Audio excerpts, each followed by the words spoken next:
Hello all, Chief Pepper here. I want to talk to you about something real quick. I just killed a skunk in my front yard, so I used the shotgun. Front yard's gonna stink for a while, but I have chickens on site, and I don't want the motherfucker chewing through the fence and killing my chickens. So why am I talking to you about this? It's not about killing the skunk. It's about your ability as people, the path we're headed down as a nation and as a world, and your ability to do something that you may never have done. Take a life. I'm not encouraging you. I'm not bragging about it. It's simply a way of life in the country. Uh, Matter of fact, my front yard's going to stink probably for a month, maybe longer.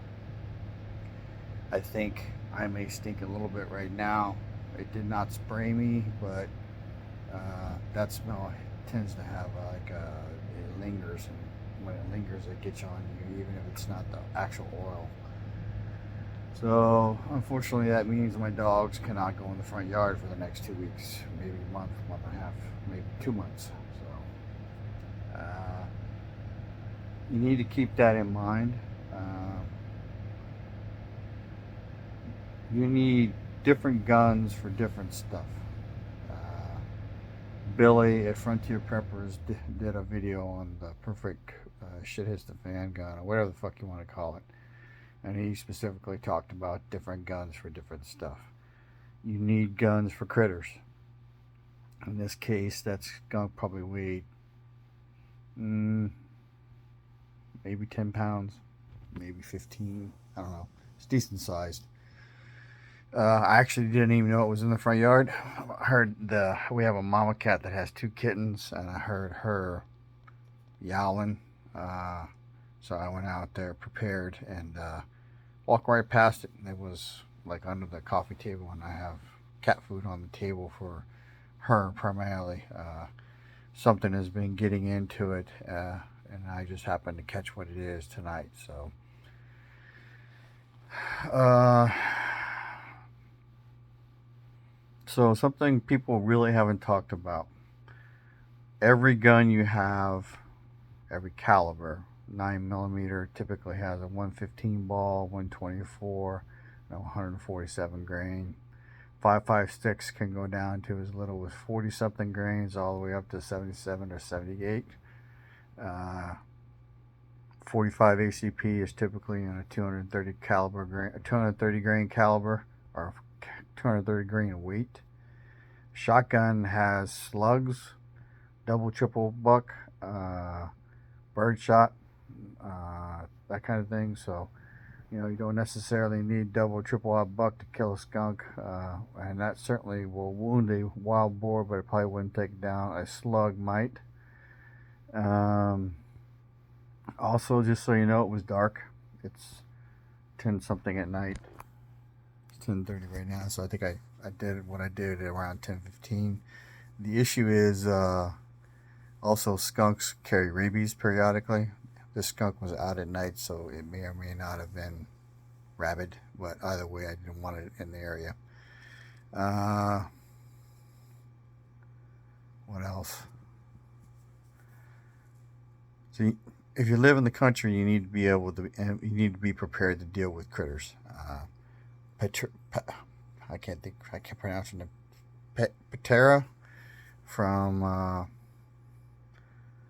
can't think of her channel's name, but she had a dog take out a possum that was trying to get after the chickens. So, one of the things you need to realize is if you have chickens, I also killed a snake the other day that was in the chicken pen, and it was in there and it was fat because it ate an egg and it couldn't get out the hole it came through, so it was in there and it's dead too. So that one took a 45 through the head. So this week's been a doozy. On top of the stress of the world situation and all that. So anyway, you need to be able to and be prepared to do some things.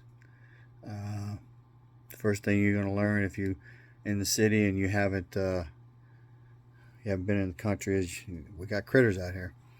I thought I saw a raccoon. I almost went out the gate last night down there to see if that's what it was. If it would, I would have tried to shoot it too. Raccoons are notorious about getting into chicken coops. And most of the animals that are going to go after your chickens are going to do so at night when you're asleep. So that's something you kind of need to know about. And the problem with chickens is I believe that they cannot see for shit at night. Like my chickens are not roosted up on a bar or anything. They actually sleep on top of chicken coops. They actually sleep on top of the chicken coop inside the pen. When I had baby chickens initially 2 years ago, a snake got in there and got one. And then the other ones, the ones that remained after that survived. But you're going to be fighting off animals the whole time. Maybe not at first because the wildlife won't know that you got them, but once they figure out they're in there or where they're at, then they're going to try and get to them steadily over and over and over. So anyway, just want to put this video out. We've been putting out videos here and there. I'm postponing my drive shaft on my Pontiac until probably the end of November. It's just things are too dicey right now, and it's one of my vehicles that I know should run, and I don't want it down. It should only be down for a day or two, depending on the turnaround of the shop, but it's too risky right now for that. So I mean, it's clanging and banging. So if you don't know what that means, when you have an automatic vehicle and you go from park to reverse or park to reverse neutral drive and you hear a clang, then your U-joints are going bad on your drive shaft.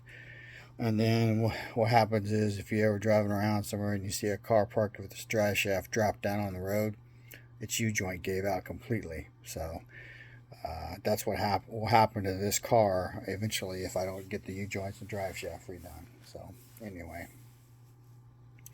yeah, that pretty much wraps it up. I'm pretty sure I stink at least a little bit. The dogs amazingly are still next to me, but maybe they like the smell of skunk. Anyway, G Prepper out.